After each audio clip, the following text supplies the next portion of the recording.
Крымско-Абхазский деловой совет был создан для прямой связи крымских и абхазских предпринимателей.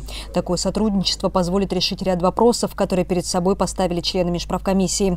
Один из них – запуск Керченского рыбозавода, который был построен при участии абхазских инвестиций, но до сих пор не запущен, так как ловля рыбы в акватории Керчи затруднена из-за военных действий.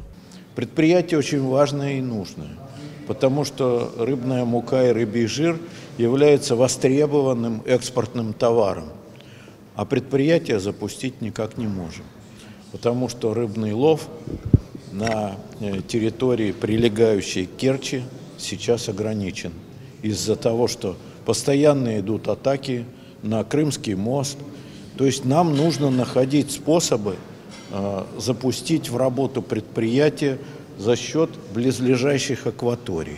Поэтому мы обсуждали и вопросы, где можно вылавливать эту рыбу для предприятия и как его поставить на ход, как говорится, чтобы оно выпускало продукцию.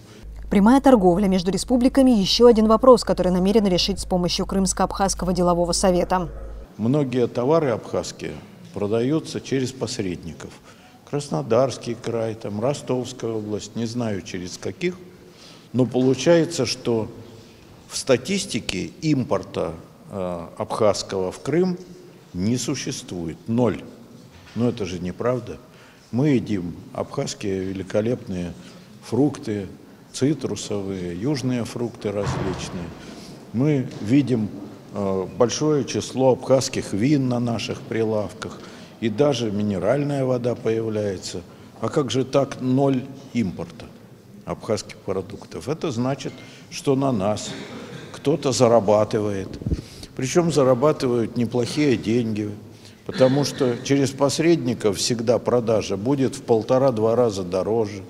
И мы договариваемся о важных вещах, чтобы наши люди и абхазы могли напрямую получать товары из Крыма, а Крым напрямую получать товары из Абхазии для того, чтобы дополнительное финансовое бремя не налагать на людей. Это требует организационной работы. Со стороны кого? Конечно, представителей власти. Также есть намерение наладить прямое транспортное сообщение между Абхазией и Крымом. По словам Мурадова, в настоящее время есть вопросы к безопасности такого рода маршрутов.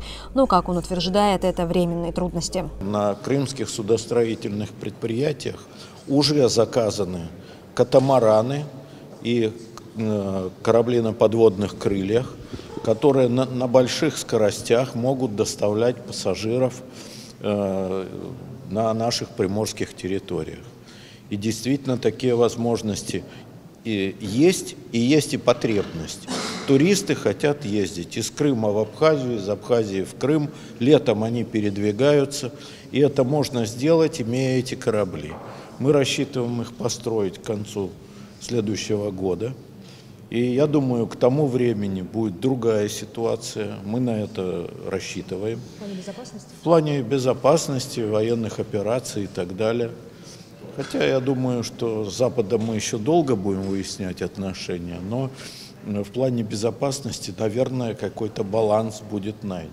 Завершилось 5-е заседание межправкомиссии вручением подарков. Георгий Мурадов передал временно исполняющей министра культуры Динаре Смыр памятную медаль «80 лет освобождения Крыма от фашистских захватчиков», которые наградили Государственный музей боевой славы имени Владислава Ардзинба.